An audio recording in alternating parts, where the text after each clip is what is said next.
Measuring just under 5 feet tall, you wouldn't assume Ana Serrano is the force that she is. She says in her line of work, there's no room for sugarcoating. Because it's easy to say, ay, pobrecita, you poor thing. Oh, yeah, he's such an ogre. Oh, terrible. But how is that going to help her?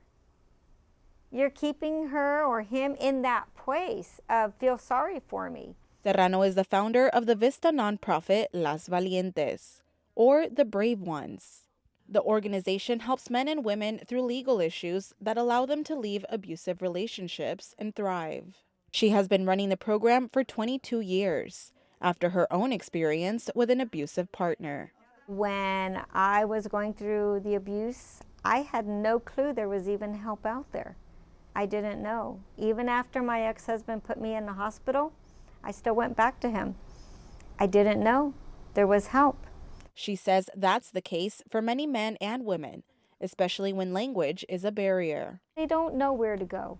And sometimes they've gone to court and they ask, do you speak Spanish? No. Okay, go over there. And they point, go over there. Okay, so they go over there. Do you speak Spanish? No. Oh, go over there. So they go over there. Do you speak Spanish? No. Oh. And then by the time it's all said and done, they're frustrated and they just go home. And they go back to the abuser sometimes because it's like, well, couldn't help me at court. All of the staff at Las Valientes are survivors of domestic violence and now help others. They've lived it. They've survived it. They understand. They know that dealing with courthouses and lawyers can be intimidating. Attorneys are expensive. I work with several who are very, very good, and I know their retainer fees are not that expensive. But even their low prices can be a lot.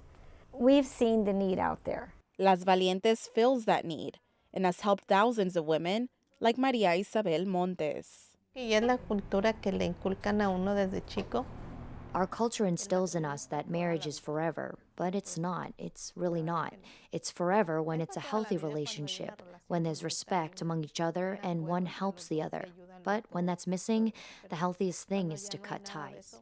And Miriam Flores, who left an abusive relationship in 2007 with her 4 young children. It was like a lot of up and downs for the first few years, and then, it's a journey. It's a process, and then I met my husband now. Through her healing process, Flores found love again, someone who was also getting out of an abusive relationship. He was getting out of a situation and fighting for his kids, and he had to fight against other stigmas against men, that men, this is unique to women, men are usually the perpetrator, and that brought us together. Flores says leaving her first relationship was hard, but she's glad she did. And it's hard to move on and let go, but just know that there is support out there, that you're not alone, that it's not happening only to you, that you have nothing to be ashamed of. And I think places like Las Valientes is one of those outlets to help a lot of people out there. And that is why Serrano started the organization in the first place. And that's why I do what I do. Am I tough? Am I hard? Yes, because I love them and I care about them. And I don't want to see another woman get beat up because she doesn't know there's help. That breaks my heart. Tania Thorne, KPBS News.